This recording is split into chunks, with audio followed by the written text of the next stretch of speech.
천년간의 회계 역사를 차근차근 배우는 여건 회계, 역사에서 건진 회계 시작하겠습니다. 남영호입니다.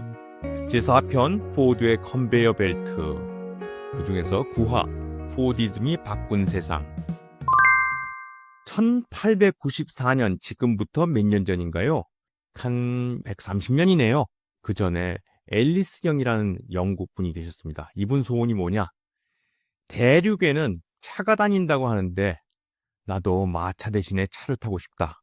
파리로 가서 차를 만듭니다, 이분이. 이게 무슨 얘기냐 하면요. 2차 산업혁명이 유럽 대륙에서 일어나갖고 자동차를 프랑스랑 독일에서는 벌써 만들었어요. 그런데 영국에는 아직 마차 시대였습니다. 그래서 이분이 파리를 방문해서 3개월 머물면서 주문 제작해서 차를 만들었습니다. 이분입니다. 소원을 성취한 분인데요. 여기 차를 타고 있죠. 최초의 영국의 자동차입니다. 1895년에 최초의 자동차가 이제 영국에 탄생했습니다. 그런데 파리에 왜 3개월이나 머물렀느냐? 유럽의 공방은, 즉 유럽의 자동차 제작은 장인 도제식으로 만들었어요. 그 얘기는 무슨 얘기냐면 주문에 따라서 손님 요구하는 대로 만들어줬어요. 숙련된 장인이 도저히 도움을 받아서. 그러니까 표준화되질 않았습니다. 이런 상태인 반면 미국은 어땠느냐? 비슷한 시기에 미국은요, 혼란 속이었습니다. 유럽 이민자들이 막 몰려들어요. 그런데 이 영어가 통하질 않아요. 공장에서 통용되는 언어가 50가지였답니다. 그러니 공장이 아우성이죠. 두 번째 더 중요한 게 하나 있습니다. 셀러즈 마켓입니다. 셀러, 판매자가 우위에 있는 시장이에요. 수요가 폭발해서 만들면 팔리는 겁니다. 즉 대량으로 만들어야 돼요. 이런 게 미국의 산업 현장이었는데 아까 말씀드린 대로 유럽에서 계속 이민이 들어오는 겁니다. 유럽이 기근이 들어와요. 북유럽, 남유럽 다 기근이 들어요. 왜 이렇게 기근이 그때 들었는지. 그러면서 막 밀려오는데 이게 미국의 행운입니다. 왜 행운이냐? 이분들이 대부분이 다 신교를 믿는 분들이에요. 프로테스탄트, 칼뱅주의자에서 직업유식이 확실해요. 두 번째 더 중요한 게 있죠. 2차 산업혁명이 대륙에서 벌써 일어났기 때문에 이분들은 벌써 2차 산업혁명의 기술을 가진 분들이 대다수였습니다. 미국은 가서 배울 필요가 없죠. 이게 미국 이민의 통계치인데요. 1840년부터 1920년. 대부분은 다 1890년대에 들어오시는데 여기 보면 스캔디나비아에서도 오고 러시아에서도 오고 저머니, 영국 다 오죠. 그런데 가장 많은 데가 어디예요? 바로 영국, 그레이트 브리튼 앤 아일랜드죠. 790만 명이 오는데 이 당시에 인구가 한 4천만 명이었답니다. 또 많은 데가 어딘가요? 여기 보니까 독일이 또 많습니다. 530만 명. 그리고 러시아에서도 328명. 스캔디나비아에서 200만 명. 특히 러시아는요, 유태인 박해를 피해서 온답니다. 어쨌든 이렇게 물밀듯이 밀려오는 분들이 이 자유의 신상을 통과해서 이제 미국으로 들어오게 됩니다.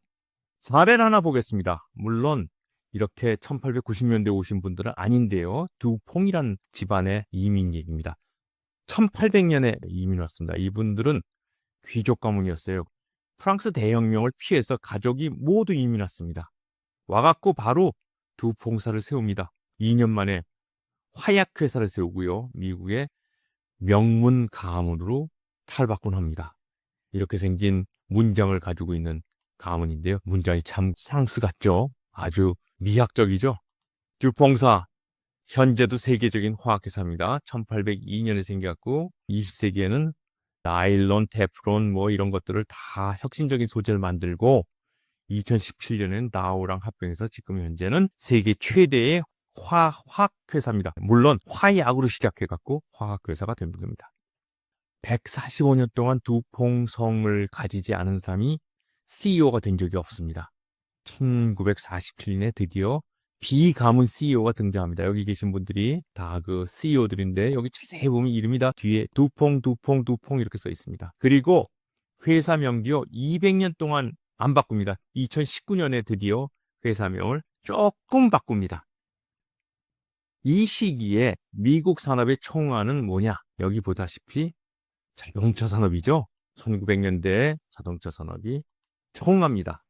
자동차 회사의 개수를 보시면은 대충 알 수 있습니다. 1900년대 몇 개예요? 2000개입니다. 무려.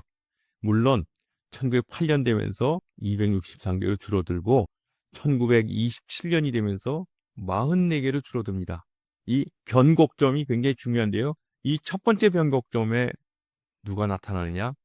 바로 모델 T, 포드의 모델 T가 나타나고, 두 번째 변곡점이 모델 T가 단종된 시기입니다.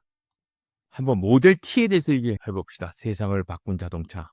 이 말은 제가 만든 말은 아닙니다. 여기 있는 것처럼 The car that changed the world. 모델 T 제작회사는 포드 모터고요. 헨리 포드가 만들었고요.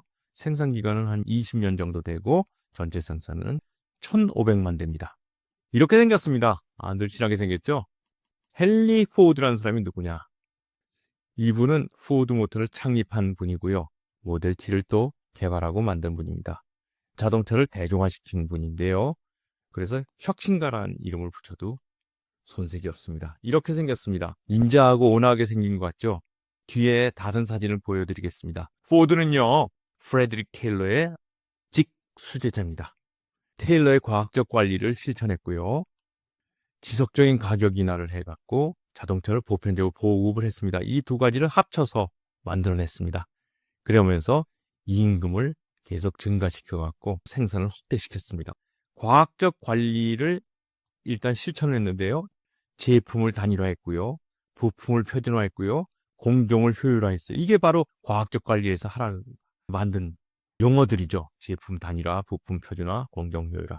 제품은 모델 T만, 그다음에 부품은 비숙련공도 투입 가능하게 만들었고요. 그리고 공정 효율화, 컨베이어 벨트를 도입했습니다. 컨베이어 벨트 유명하죠? 이게 이제 고정 작업대인데요.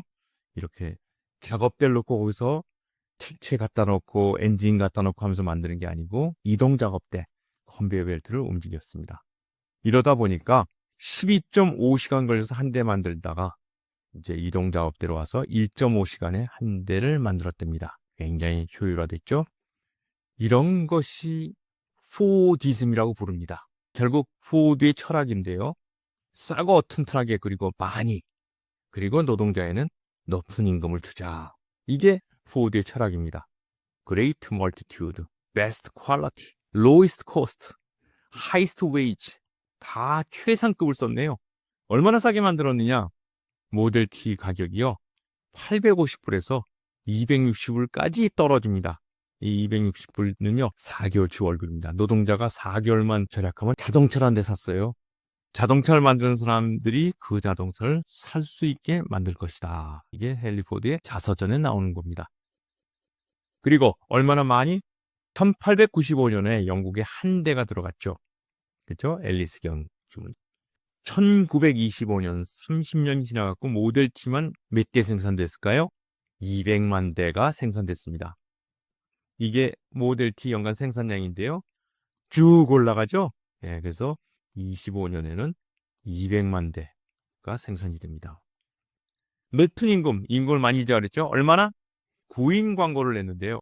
5불을 주겠다 그랬습니다. 1914년에. 그런데 그 당시에 2.34불이었습니다. 그리고 노동시간도 8시간을 줄이겠다. 여기 써있죠. Gold Rush is started by Ford's $5 offer. 네, 이게 구직자들이 온 겁니다. 어마어마하게 왔어요. 그래서 폭동이 일어났습니다. 이 신문기사가 이렇게 나와요. 1914년 1월 미시간주 공장에서는 새벽 3시부터 와갖고 7시 반이 되자 1만 명이나 되는 사람이 줄을 섰다. 경찰이 동원되고 영하의 날씨에 소방호스로 물대포를 쏜 후 인파를 해산시킬 수 있었다. 어쨌든 $5 워크데이의 결과가 어떻게 되냐? 그해 말 이익이요 3천만 달러로 상승했습니다. 그리고 결근율은 10%에서 0.5%, 이직률은 300에서 70%로 바뀌었습니다. 포디즘, 결국 미국 중산층을 만들어냈습니다. 가격 인하해서 자동차가 쉽게 살 수 있게 만들어갔고요. 50% 정도의 가구가 자동차를 갖고 이제 상류층의 사치품이 아닙니다. 앨리스경 같은 사람만 타는 게 아니에요. 그래서 노동자, 소비자 계층이 생겼습니다. 결국 이렇게 선순환이 되면서 중산층을 만들어냈습니다. 그리고 대량 생산이라는 단어가 탄생했는데요. 브리타니카 백과사전이 헨리 포드에게 포디즘 정의를 요청했습니다. 이제 단어로 들어가는 거죠. 얼마나 영광이에요. 자기 이름이 단어로 들어가요. 그런데 포드 얼마나 겸손한지 아세요? 포디즘은 자기 철학을 과도하게 인용하고 왜곡할 우려가 있으므로 포디즘보다는 매스 프로덕션, 대량 생산을 하자. 이 단어가 바로 브리타니카 백과사전에서 만들어진 단어입니다. 대량 생산. 누가 만들었어요? 포드가 만든 겁니다. 이런 분입니다. 1920년 모델 T의 헨리 포드. 이때까지만 해도 온화하죠. 아주 품위 있는 신사죠. 네, 다음화를 기대해 보십시오. 다음화에 어떻게 되느냐. 포드의 고집, 포드의 광기 어디까지 가느냐. 예, 그래서 4-2파 마지막 판인데요. 손이 보이기 시작하다. 예, 기대해 주십시오.